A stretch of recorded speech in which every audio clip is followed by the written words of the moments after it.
Hi everyone. Today I just want to say something for the Lord. And He told me to always do something for Him every day.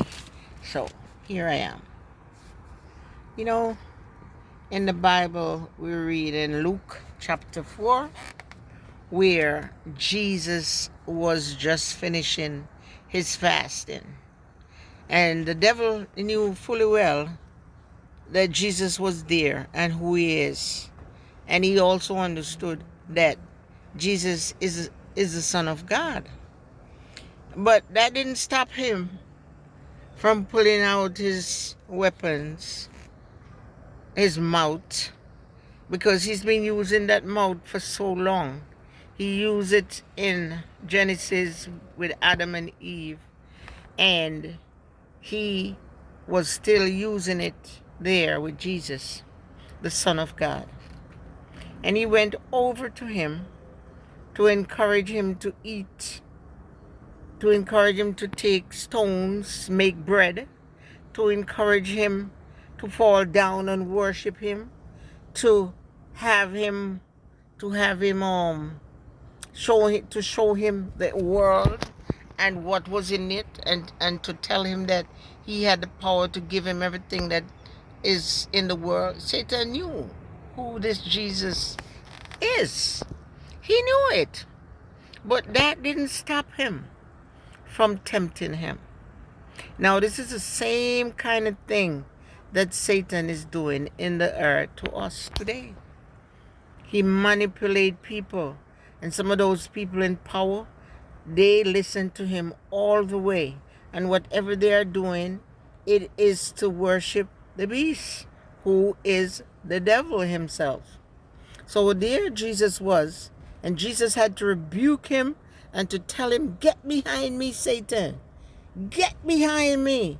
And then Jesus had to also mention to him that he should not tempt the Lord thy God. The Lord thy God. Because Jesus is God in the flesh. Jesus told his disciples, "If you see me, you see my Father."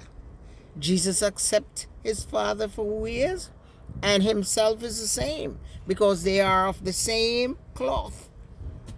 The Father, the Son is the same. It's the three spirit that works together. The Father, the Son, and the Holy Spirit. Those three spirit works together as one God. One God. We only have one God. So it's not three, but it's three different parts that are three different people: Father, Son, and Holy Spirit.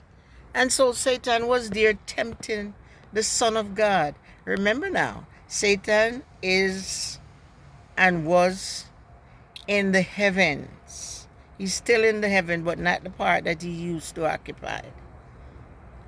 Satan was the chief angel in heaven. Satan had a fleet of angels that he managed. Satan knew and understand that Jesus is the Son of God. But that did not stop him from going there to harass Jesus. Just like how Satan can tempt Jesus, who else can he not tempt? If it wasn't for God who is holding us here in this world, if it wasn't for the Lord that is holding us here in this world, we all would be dead.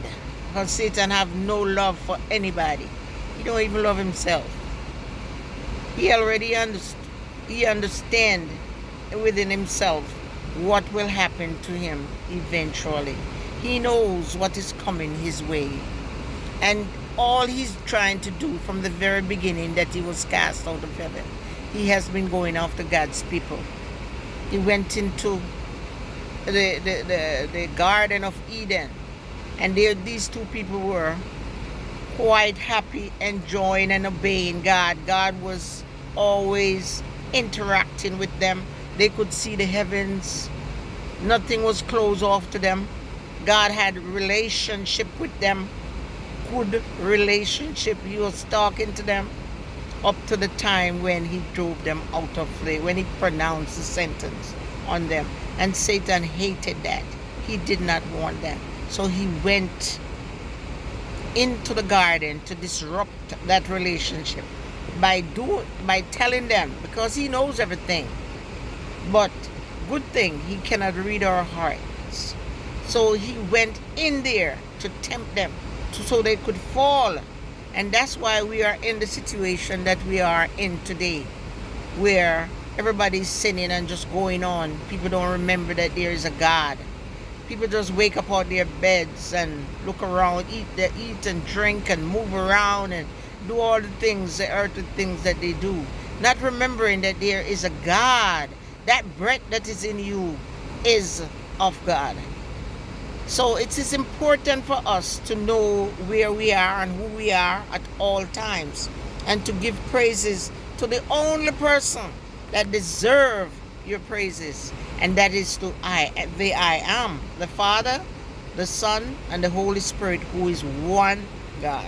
God bless you today, and may you find joy. I'm not a preacher, but the Lord knows my ability, and he told me whenever time I'm doing anything for him, I am to wear.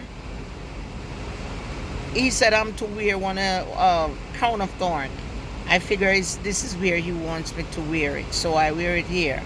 And he told me to go out there and do something for him every day, 7 days. He said 7 days. And remember now, people, this is the end time we're into. We are in the end. I remember I went to Jamaica and I started a little church out there, a prayer center I called it. I had some brothers and them who was with me.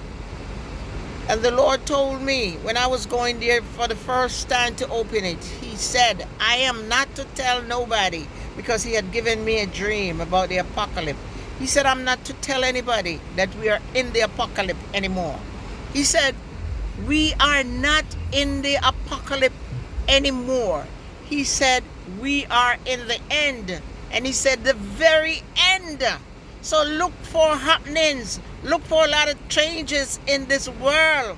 It's not going to get better. Anybody who's sitting there thinking that this world is going to get better, it's not going to get better. It's going to get worse. That's why I listen to the prophet that is on the online, Prophet Celestial, and what she's saying makes sense, because the Lord told some of the things she's saying. The Lord already told me some of them. Not everything. She's much more. She's a woman of power, a woman of blessing. So, God bless you all and keep you always. Love you.